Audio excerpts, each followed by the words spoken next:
40 million people. That is how many the United Nations estimates live in some form of slavery today. Don't brush this away as a problem for poor countries. In the UK, thousands, maybe 13,000 are working in slave labour. How is it still happening? How can we bring what is undoubtedly an abomination to an end? This is Roundtable with me, David Foster.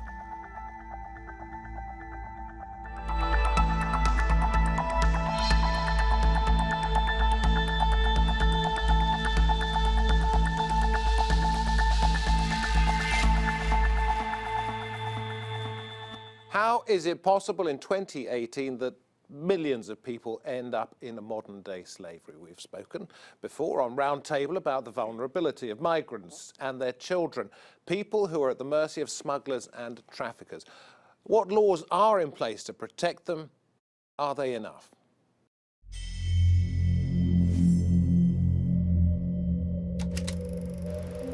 Abolished by the UN in 1948, but it has survived, hidden in plain sight. Modern slavery is a reality in 167 countries. The international community has adopted various laws to prevent it, but are they enough? How can the exploitation be stopped? Went down to the Hollywood movies show us the brutal history of slavery. But millions of people are still being trafficked around the world, ending up in forced labour or in the sex trade. The UN estimates more than 40 million people live in some form of slavery today. It's most common in poor or developing countries where laws are not enforced. Da na je ni Saudiya, gaskiya an ɗauke mu an je an ajiye mu. An ce za a nema mana wanda za su ɗauke mu aiki. To, an zo an ɗauke mu aiki, ana walakanta mutane. Kin gani? Bayan ana walakanta mu, wani ma ƙarshen ta zai ce shi ba aiki zaka mishi ba, zai so yayi lalata da kai ne. But rich countries are no exception.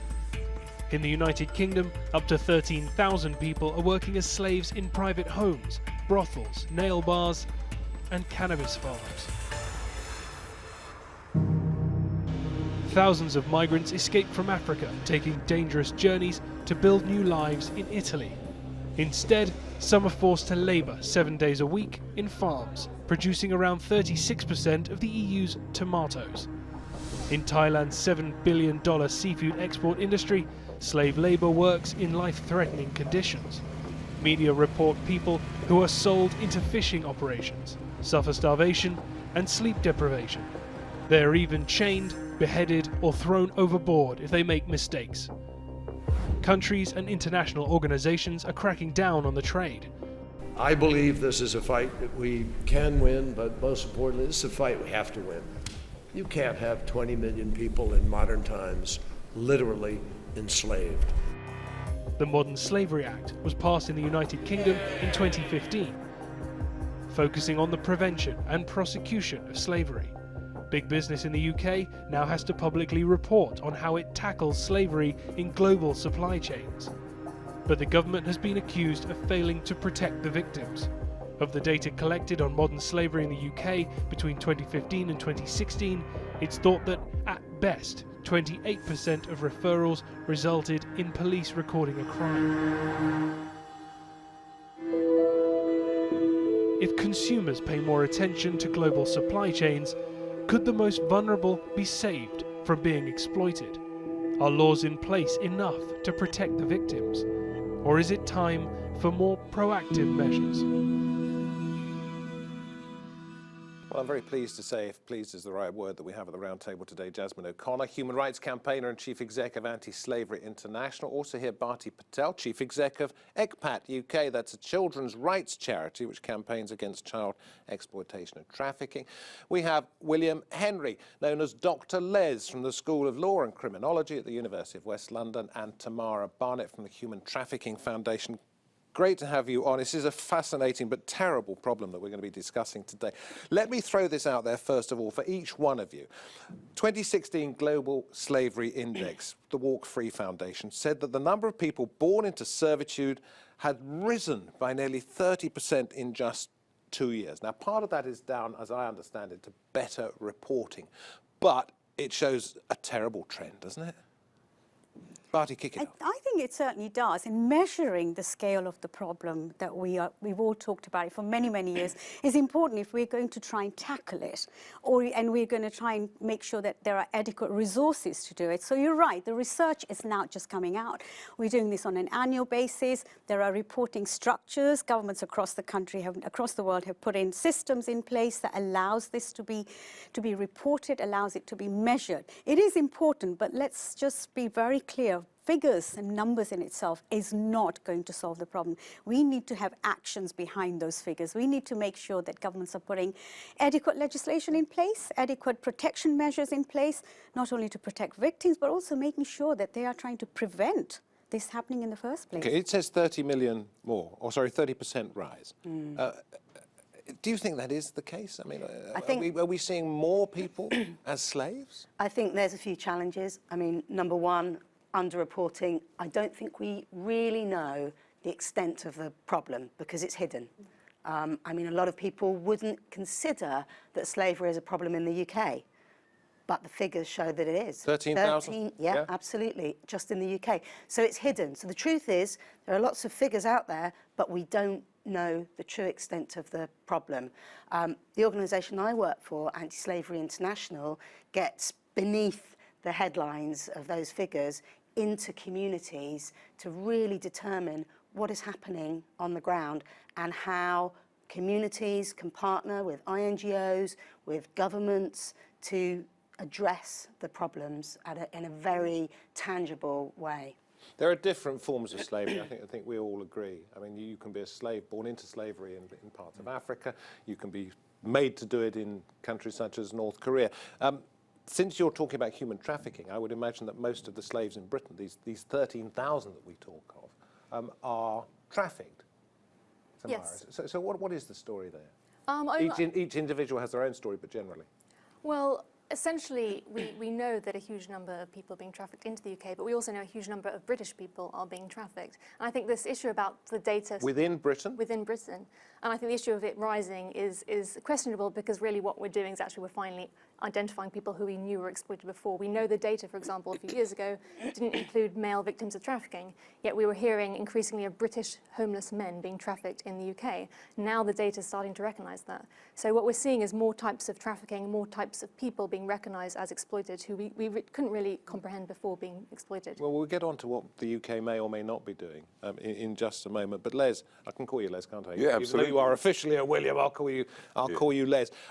In your investigations, in your studies into this, well, do you think we're seeing progress being made, or as we've mentioned here, the opposite of that, with the number of cases going up? Well, I think that one of the easiest ways to kind of deflect or distract what is happening in the UK is you'll focus on Africa because, there is this notion that Africans have always had slaves, they've sold each other through chattel enslavement. So what you then do is you create almost like a distraction, a diversion. You don't look at what's going on in the UK, because I am not surprised that there are 13,000. I would suspect it's a lot more than that, because, for instance, even so-called gangs, gang-affiliated young people, which is an area that I work with, or I work in, I should say, with young people, they're actually kidnapping young people and exploiting them. What they would do is there would be a vulnerable child. Let's say they've got one parent, the parent might be a junkie or a drug addict or alcoholic.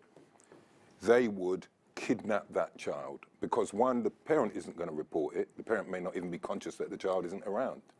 And what they would do is they would exploit that child, either get them to sell drugs or do something. Is that not the same as slavery? We're going back to this Walk Free Foundation report. It says that in Europe, there is the lowest regional prevalence of slavery anywhere in the world. And you would say we're missing the point, would you? I think absolutely. I would say we're missing the point because it's about definition. You know, what is unfreedom? I think this young lady just hit it on the head when she said male victims were not even recognised. But does it mean they weren't there? No, it means they were invisible because whoever compiles the stats didn't see them as a worthwhile category. And I think it is important. Les, you're absolutely right. We need to go beyond the words. We need to go beyond the terms, modern slavery, anti-trafficking. and actually define what it is. Exactly. It is about abuse. It is about exploitation. It's about people in domestic servitude. It's about people in labor situation, forced criminality. We're talking about children in this country who are forced to grow cannabis. Absolutely. And that's clearly now defined as trafficking and as exploitation.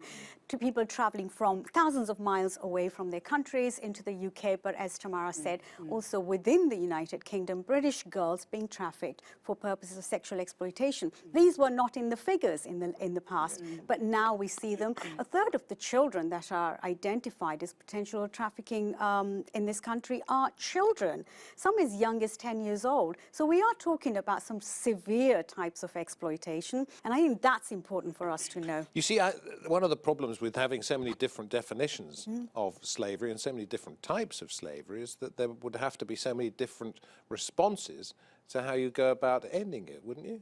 Well, I think when we're talking about different definitions, I think we're actually talking about a very standard definition around the table as I'm hearing people, and that's that it's about somebody's vulnerability being exploited for the gain of another individual. Absolutely. I think another really important element in that is that that individual, whereas they might not be literally held in chains, like we sometimes imagine when we think of, for example, the transatlantic slave trade, they are held psychologically, emotionally, and are fearful of moving, or fearful of leaving, because they fear that they're going to be attacked, or potentially families and friends are going to be attacked. So the standard... So can you have an overall response to this? That's the standard definition, but yes, the challenge is that those elements appear differently in different contexts. And so it's changing all the time. So we do need to have tailor-made answers to the specificities of the problems. So I think to say that it's complex is probably an understatement. Absolutely. Yes, But where there's political will and where there's energy and communities that want to engage in solving the problems, it's entirely possible. Is there a standard international response now to any of this? Well, I would say no. I mean, some countries are saying that they're leading the way. Obviously, the UK is one of them. But even when the legislation is there, what we're seeing is that it's not necessarily happening in practice. But the truth is, until all countries coordinate together, because it is a global issue. But at the same time, I think it's easy to sort of say, a lot of countries might say, okay, there are countries, for example, that might want to enter the EU, so they say, look, we're tackling trafficking, but actually they're not looking at the drivers, which are about gender, discrimination, corruption, poverty. So sometimes it's quite easy to have those discussions about trafficking globally and actually not talk about the issues behind them. I went to Mauritania probably about 12, 13 years ago to do a number of different stories, one of which was slavery. And at that time I met one person who we believed, even though he wouldn't admit it, was working as a slave, and somebody else who had escaped from bonded, he was born into slavery, bonded servitude. And even though they had laws against it in Mauritania, there had not been one single prosecution. Now, I was interested, I bring this story up because you mentioned to our producer that there have now been 2 prosecutions in Mauritania in 13 years. I mean, that is no response at all, is it? Well, I mean, were they even found guilty? I think they were. I think Mauritania is a really good example of the complexities of the problem. Well, I should say, this is mostly black Africans being enslaved by largely Arabic ethnic Africans in that country. But Mauritania is an interesting example, because here you've got a practice that has been going on for centuries, as I understand it, and you've got something that's deeply embedded in that society. I think when you look at trying to get a comprehensive response, while the government is making some progress and indeed eventually signed laws into force that are to tackle slavery, and we're the last really to do that actually globally, I should add. The challenge you've got is widespread discrimination in society against a particular group. You've got huge pockets of poverty, so a lot of the individuals who might be enslaved are living in sort of desert areas, very arid, very little access to This schools. was where I went to, down into the Sahel. Absolutely, and so you find yourself in a situation where you know, all of those drivers, as you've just described, are present. And it's very, very difficult to tackle it then. Do you mind Just add on to throw that. something No, to for Les? sure, yeah. Just to sort of finish, to add on to that, the challenge you've got in bringing prosecutions is that those that are discriminated against aren't often the groups of people who are sitting on the panel of judges. Absolutely. So that structural discrimination in society makes it hard to overcome. You mentioned, Les, at the beginning of the programme that your background was historical. Okay. More so, yeah. Yeah, okay, more so. And Jasmine mentioned that it's deeply embedded in Mauritania in particular, but in other societies as well. If it is that deeply embedded, is there any way of changing it? It's cultural. So the missing word from your analysis is cultural. Culture is the way we do things. Culture is generally based on common sense. So if I'm teaching my students, I will basically say to them, look, easy way to understand culture. As human beings, we try to make sense out of our environment. So what that does is that fashions our behavior. Oftentimes we just take that behavior for granted. So if in that society, and you're already talking about the disparity between the people who are complaining about being enslaved and the people who are being enslaved. Well, we understand that. That could be through class, gender, etc., Arabs versus Africans, similar to what's happening in Libya now, where Nigerians are being openly traded. But my point is, it's cultural. An awful lot of people blame the colonial period for the fact that we are seeing slavery, even to this day, as part of particular cultures. You can't go on blaming the colonial period when it's been going on for thousands of years and is still deeply embedded in this particular culture. So this is a conversation. So here, there's a couple of things we need to understand. Firstly, what Europeans did to Africans under chattel enslavement was qualitatively different. There has never, ever been a form of chattel enslavement like that. So under the American Constitution, Africans were actually 3/5 of a human being. 3/5 of a human being reduced to a mathematical equation. That's never happened. But can I push you on this? How does that relate to today? Well, I'm going to explain it to you, because it's like this. There was a sociologist called Orlando Patterson who wrote The Sociology of Slavery. In that, he said what was unique about what happened to Africans were they didn't own their own bodies. They didn't own anything that was produced within their bodies. That is unique in human history. So he called it natal alienation. You were born as property. You belong to the master. A bit like having a horse or a dog or a mule. The remnants of that still impact people now. I remember when you were speaking about Mauritania before, you said that you met somebody and they were freed, but they didn't know how to be free. There's a whole body of this guy who escaped, he didn't know what to do the rest of his life. And there's a psychologist called Franz Fanon who actually said when many of the slaves were given freedom, they didn't know how to be free. So what did they do? They went straight back and worked for the plantation owners, because culturally it was embedded in them. They didn't know any other way to exist. So it's not just the day-to-day problems with slavery, it's what follows, isn't it? It is, and I think one of the things that we're not even discussing here is the profit that's been made from this kind of exploitation. Trafficking and modern slavery remains a very low risk, high profit. You talk about prosecution, very few prosecutions. We're talking about the demand and supply. There is a huge demand for cheap labor, for cheaper services. And this is what, if you like, in some ways, getting this into the kind of problems we're talking about. There are millions of vulnerable children out there that in some ways are also demanding an exit from their situation. They're saying, get us out of this because it is so dire where they are. There's no access to education. There is no access to decent health services. So there's a huge deficit in child protection and social welfare systems in some of these countries we're talking about, including the UK. And that's why you've got children being exploited. Let's come back to the central point, which is what is being done today. And let me ask you this. In 2015, UK passed the Modern Slavery Act, measures taken in the United States to ban products that were brought or made by child labour, forced labour, or whatever.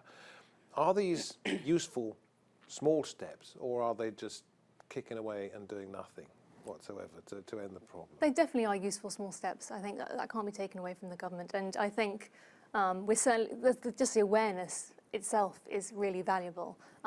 Just for identification at loan for actual support of victims when they are identified.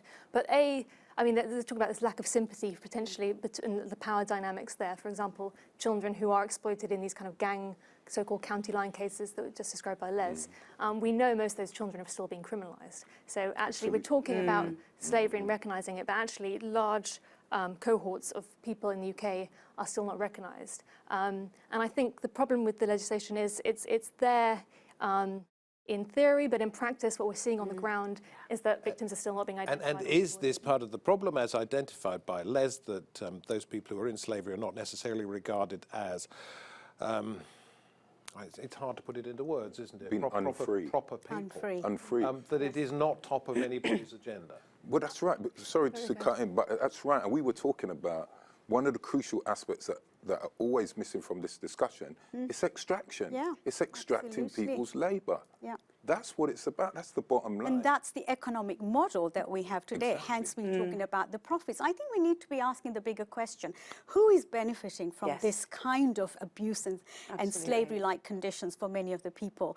And if, 150 billion pounds is talked about by the ILO, and if you look at it, 50% That's the International Labour Organisation. That's international labour organisations. And we need to start looking about whether it is about the economic model that we have currently, international economic model, that actually enables the corporate sector to extract and make profits. And does this include the countries which are the highest by percentage of population that have slaves? North Korea, Uzbekistan, Cambodia, India, Qatar, Pakistan. Absolutely. Really? This is where, if you look at it, these are the emerging economies. This is where investment is being made. And when we're talking about investment, we're talking about extractive industries where Extractive being exploitative. Absolutely. That is exactly. You're talking about exploiting the human resources, exploiting the natural resources, that's taking away the resources that the country needs. And I think, we are really so far away from addressing that in this country. Modern Slavery Act is brilliant. However, it talks about the poor children that are being trafficked, exploited, enslaved, and it talks about the horrible traffickers. But really, what are the root causes of this particular and who systemic benefits from that? Exactly. So you believe you have to change the financial capitalist system so that people are no longer exploited, therefore there's no need to hire these sort of people? I believe there needs to be. Is it as big a deal as that? It is. It is. Thank you. It is. In a nutshell, it is. I think the Modern Slavery Act is interesting in the UK because it does make one small step towards addressing some of that. Yeah. In that it does mandate companies over a certain size to have a modern day slavery statement and to report on incidences that they find. Now, at Anti-Slavery International, we're working with some of those big companies who want to do more, who want to go above and beyond the Act. So the Act, in a sense, has created awareness and it's put some kind of responsibility on big companies, certainly, but actually it's super complex. When you start looking at the supply chain of a big fashion retailer like we do, we support and partner with companies to help them to do that, you realise that actually slavery can happen at any point. From the picking of the cotton to the, making of the material, to the sewing of the material, to the right through to the shop floor and sales in the UK. Now, yeah, absolutely. But I think we've got to be really mindful of the fact that to get real change, we need serious awareness. Everybody walking into a clothing store needs to be aware that the clothes that they're about to buy may well have had slavery involved. But you know, can I just ask this? Because I would not know if I went into a high street store. So how would I find out about that? I think that's going to be kind of... One of the things I actually do with my sociology students is show them how tomatoes are produced. Teach it, yeah. And in tomatoes, the tin tomatoes that we used to get, I can't speak for now, but there was absolutely slave, unfree labour in that process just to get tomatoes from the people who were growing them. But perhaps that kind of tomatoes, but not that kind of tomatoes. Yeah, and how's the difference? Well, I can give you an example. Years ago in Jamaica, 20 seconds. Right. Years ago in Jamaica, there was a famous Jamaican presenter, DJ, whatever, and what he used to do was he would list every product that came from South Africa in the 80s. Yeah. as a way to boycott Absolutely. it. Every single Yeah, product very that was interesting. popular in Jamaica, he would go on air and list them. Maybe we need to name and shame these organisations. Yeah, and to some extent, I do think that that is happening. But it's a bit- Awareness, it's a we've bit got to wrap it up, complex. chaps. Naming and shaming is complex. Yeah. Because when you boycott, and I know Yeah, South yeah, Africa is an yeah. example, and all the debates were had. You've got to be careful that you aren't actually penalising But therefore, that person awareness, even further. awareness is only a very small It part is of it. indeed. I wish We've I got could to have give you more time. actions. We need actions. Yeah. Yeah. I wish I could give everybody more time on this because it's something Good that we should talk about. 40 million people out there. And I would imagine for every single person that you manage to get out of some form of slavery through your work in human trafficking, it is a very, very small success, but it is at least a success. Thank you all very much indeed for coming on this programme. Terrible subject to have to talk about. 40 million people, it's worth repeating, in slavery in 2018. You've been watching Roundtable. I hope you found it informative. Perhaps you can do something in your own small way, just as we hope we have here. We'll see you next time. Bye-bye.